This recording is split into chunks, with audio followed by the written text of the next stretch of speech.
ஆப்பிளோட world wide developer conference WWDC 25 நேத்து night தான் முடிஞ்சது.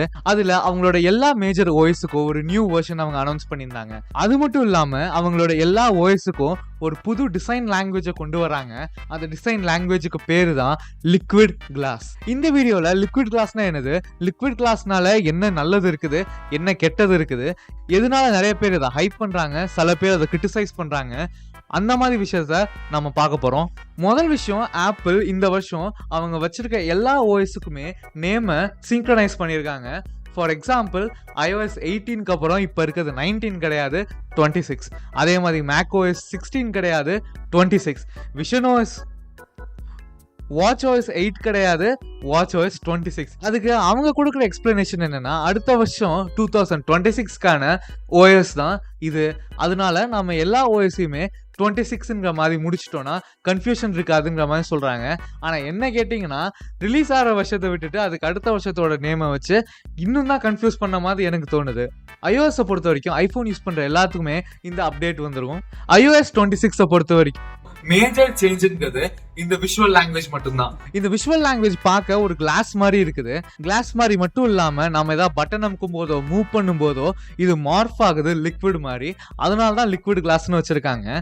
இது அவங்க வந்து ப்ரௌடா காமிக்கிறது இந்த ஹோம் பேஜ் தான். இந்த ஹோம் பேஜ்ல பாத்தீங்கன்னா எல்லா ஐகான்ஸும் டிரான்ஸ்பரண்டா இருக்கு. பார்க்க உண்மையா சொல்லணும்னா ரொம்பவே அழகா இருக்குன்னு சொல்லுவேன். ஆனா அதே நேரத்துல ரீடபிலிட்டின்னு ஒரு விஷயம் ரொம்ப ஒரு பெரிய மைனஸா இருக்குது. ரீடபிலிட்டினா என்னன்னா, எவ்வளவு நம்மளால ஒரு விஷயத்த படிக்க முடியுதுங்கிறத பொறுத்து.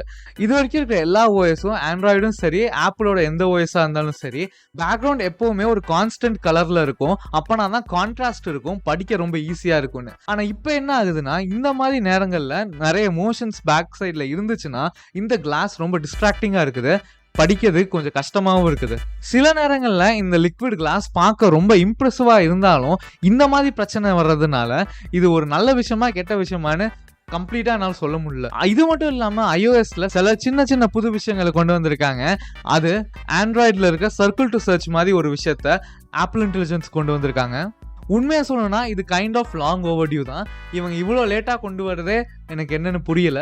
இது மட்டும் இல்லாம iOSக்கு புது ஆப்பிள் இன்டெலிஜென்ஸ் ஃபீச்சர்ஸ் கொண்டு வராங்க. இதுல காமெடி என்னன்னா, போன வருஷம் சொன்ன ஆப்பிள் இன்டெலிஜென்ஸ் ஃபீச்சர்ஸ் ஃபுல்லா இன்னும் ரோல் அவுட் ஆகல. ஃபார் எக்ஸாம்பிள் விஷுவல் இன்டெலிஜென்ஸ்லாம் இன்னும் ரோல் அவுட் ஆகல. இப்போ இவங்க ரோல் அவுட் பண்றதெல்லாம் ஆல்ரெடி ஆண்ட்ராய்ட்ல இருக்கிற ஃபீச்சர்ஸ் தான். For example live translation, apple மியூசிக்ல சில அப்டேட் இருக்குது. நீங்க வேற லாங்குவேஜ் லிரிக்ஸ்ல கேரியோகி மோட் வச்சு பாடுறீங்கன்னா அந்த லிரிக்ஸ்க்கான டிரான்ஸ்லேஷன் வச்சுக்கலாம், இல்லனா அந்த லிரிக்ஸ்க்கான ப்ரொனன்சியேஷன் வச்சுக்கலாம். அடுத்தது macOS 26 டைவோன்னு சொல்றாங்க. எனக்கு பர்சனலி இதுதான் முக்கியமான விஷயம். ஏன்னா நான் ஒரு மேக் யூசரா இருக்கும்போது இதுல எனக்கு வந்து இருக்கலே பிடிச்ச விஷயம் வந்து லிக்விட் கிளாஸ் ஒரு டெஸ்க்டாப்புக்கு பார்க்க நிஜமாலுமே ரொம்ப அழகா இருக்குன்னு சொல்லுவேன். விஜெட்ஸ், மெனு பார், விண்டோஸ் எல்லாத்தையுமே ரொம்ப நல்லா அவங்க மாத்திருக்காங்க. விண்டோஸ்னா நான் இந்த விண்டோஸ் சொல்லல, ஜெனரலா விண்டோஸ் சொல்றேன். அதுக்கப்புறம் சில கான்டினியூட்டி ஃபீச்சர்ஸ் வந்திருக்கு. Continuity features from iPhone to macOS வந்திருக்கு. ஸ்பாட்லைட்டுக்கு நிறைய அப்டேட் கொண்டு வந்திருக்காங்க. ஸ்பாட்லைட் தான் எனக்கு macOSல இருக்கறதுல பிடிச்ச ஃபீச்சர்னு சொல்லுவேன். ஸ்பாட்லைட் தான் something I miss if I ஸ்விட்ச் டு விண்டோஸ். அது இன்னும் வந்து பவர்ஃபுல் ஆக்கியிருக்காங்க. iPadOSல திரும்பியும் பெருசா அவங்க ஒண்ணுமே கொண்டு வரல. ஆனா ஒரு கம்ப்யூட்டர் மாதிரி செய்ய ட்ரை பண்ணிட்டே இருக்காங்க. ஆனா macOS ஃபீச்சர்ஸும் கொண்டு வர மாட்டேன்றாங்க. அதை கம்ப்ளீட்டா ஒரு கம்ப்யூட்டர்னு சொல்ல முடியல, ஒரு ஆப்னு சொல்ல முடியல. ரெண்டுத்துக்கு நடுவில் ஒரு லிம்போலயே இருக்குது.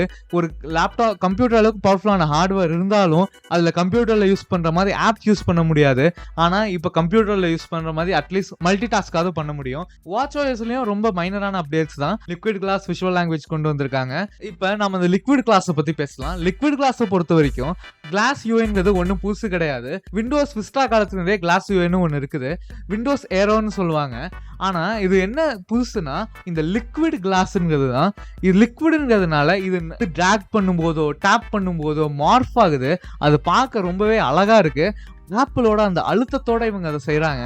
அது ரொம்பவே ரொம்ப நல்லா இருக்குன்னு சொல்லுவேன். அவ்வளவுதான் லிக்விட் கிளாஸ் பத்தி. இந்த வீடியோ பிடிச்சிருந்ததுன்னா லைக் பண்ணுங்க, ஷேர் பண்ணுங்க, கமெண்ட் பண்ணுங்க. அடுத்த வீடியோல சந்திக்கலாம். Bye bye.